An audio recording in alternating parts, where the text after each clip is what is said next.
राष्ट्रवाद, जो हमारा हिस्ट्री का फर्स्ट चैप्टर होता है क्लास 10th का।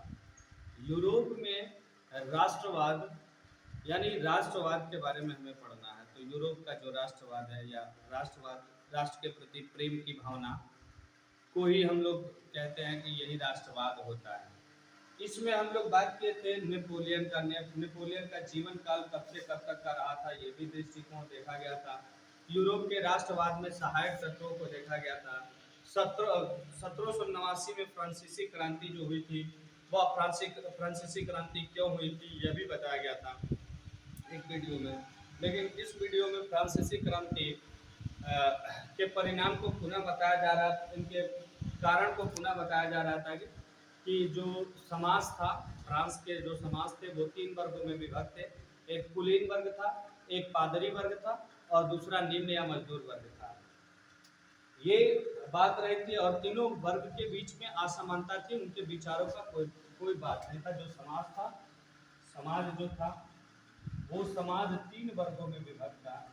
एक वर्ग कुलीन थे, एक वर्ग आपके पादरी थे और दूसरे वर्ग आपके जो थे वो निम्न वर्ग या मजदूर वर्ग के नाम से जाने जाते थे।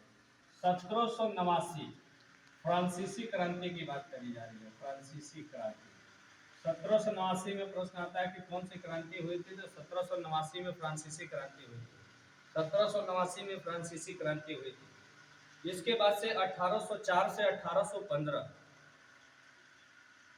नेपोलियन महाराज आए थे। नेपोलियन जो कि यहाँ के शासक बने थे 1804 में और ये इनका शासन काल 1815 तक रहा। हम लोग नेपोलियन के बारे में ही कुछ पढ़ने का और कुछ अध्ययन करने का काम करते हैं। इसमें नेपोलियन के बारे में हम लोग बता सकते हैं कि नेपोलियन जो था 1804 में फ्रांस का सम्राट बना था। 1804 में ही उसने एक नेपोलियन संहिता को लागू कर दिया था जिसे पूरे फ्रांस के लोगों को मानना था। 1815 में नेपोलियन वाटरलू के युद्ध में हार गया और हारने के बाद मित्र राष्ट्रों ने क्या किया था, हारने के बाद मित्र राष्ट्रों ने नेपोलियन को कैद करके सेंट हेलेना क्या है, तो सेंट हेलेना एक टापू है। सेंट हेलेना एक टापू है जहां पर क्या किया था, इनको भेज दिया गया था। मित्र राष्ट्रों के द्वारा इन्हें बंदी बना करके, इन्हें कैद करके और सेंट हेलेना नामक टापू पर रख दिया गया था। और वहां उस टापू पर इन्हें कब भेजा गया था, जब ये 1815 में, कब 1815 में एक युद्ध हुआ। इस युद्ध को वाटरलू युद्ध के नाम से जाना जाता है। तो वाटरलू युद्ध में ये 1815 में क्या हुए थे, पराजित हो गए थे, हार गए थे, पराजित हो गए थे। इस पर मित्र राष्ट्रों ने क्या किया था, नेपोलियन को कैदी बना लिया था और कैद करके इनको सेंट हेलेना नामक टापू पर भेज दिया, जहां पे इनकी मृत्यु 1821 ईस्वी में हो गई थी। ये रहा नेपोलियन का इतिहास। नेपोलियन का इतिहास जैसे ही खत्म हुआ वैसे ही इतिहास शुरू हो गया मेटरनिख का। 1815 में जैसे वाटरलू के युद्ध में पराजित हुए, तब से मेटरनिख का युग प्रारंभ हो गया। तो इसमें आते हैं नेपोलियन के बाद से मेटरनिख। कौन आते हैं, मेटरनिख आते हैं। मेटरनिख का जो युग रहा वो 1815 से, मेटरनिख का जो युग रहा वो 1815 से 1848 तक रहा। 1815 से 1848 तक।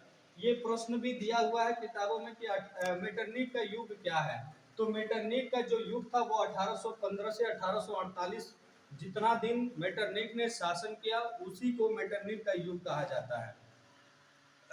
यूरोप की विजय शक्तियां नेपोलियन के पतन के बाद 1815 में ऑस्ट्रिया की राजधानी, एक प्रश्न और आ जाए कि ऑस्ट्रिया की राजधानी कौन थी, तो ऑस्ट्रिया की राजधानी वियना थी। ऑस्ट्रिया की राजधानी वियना। उस वियना में एक सम्मेलन बुलाया गया जिसे वियना सम्मेलन के नाम से जाना जाता है, जिसे वियना सम्मेलन के नाम से जाना जाता है। और यह सम्मेलन 1815 में ऑस्ट्रिया की राजधानी जो है वियना, उस वियना में एक सम्मेलन हुआ था। उस सम्मेलन को वियना सम्मेलन के नाम से जाना जाता है। प्रश्न ये भी आता है कि वियना सम्मेलन कब हुआ था, तो 1815 में। वियना सम्मेलन की अध्यक्षता ऑस्ट्रिया के चांसलर मेटरनिख कर रहे थे। प्रश्न आता है कि मेटरनिख क्या थे, तो ऑस्ट्रिया के चांसलर थे। वे एक प्रतिक्रियावादी नेता भी थे, एक प्रतिक्रियावादी थे। तो इस जो वियना सम्मेलन है, इस वियना सम्मेलन की अध्यक्षता कौन व्यक्ति कर रहा था, तो उस व्यक्ति का नाम था मेटरनिख। और बात आती है कि मेटरनिख प्रतिक्रियावादी शासक था, जिसका मुख्य उद्देश्य था गणतंत्र का विरोध करना और पुनः राजतंत्र को स्थापित कर लेना। गणतंत्र का वह विरोध करता था और राजतंत्र को स्थापित करना चाहता था। फिर वियना कांग्रेस की उपलब्धियों के बारे में बात की जाएगी, तो इटली पर इसका प्रभाव जो था, इटली पर इसका प्रभाव स्थापित करने के लिए मेटरनिख ने उसे कई राज्यों में विभक्त कर दिया। अगर किसी भी राज्य को अगर प्रभावित करना है, उसे पराजित करना है, तो उसे क्या करते हैं कि छोटे छोटे राज्यों में बांट देना होता है। सिसिली और नेपल्स के प्रदेश बुर्बो वंश के सम्राट फर्डिनेंड को दे दिया। अब कहा जाए कि जो नेपल्स और सिसिली का जो प्रदेश था, वहां के सम्राट कौन थे, तो बुर्बो वंश के। तो बुर्बो वंश के जो डायनेस्टिस थे, जो वंश जो शासक थे, वो कौन बने थे, तो फर्डिनेंड के नाम से थे, फर्डिनेंड बने थे वहां पे। नेक्स्ट बात आती है कि रोम और उसके आसपास के जो राज्य थे, वो पोप को सौंप दिया गया था। लोम्बार्डी और वेनेशिया पर ऑस्ट्रिया का प्रभुत्व कायम हो गया। फिर परमा, मोडना, टस्कनी और टस्कनी के जो प्रांत थे, हाब्सबर्ग राजवंश को दे दिया गया था। जनेवा और पीडमांट के राज्य में इसे क्या किया गया था, सम्मिलित कर दिया गया था।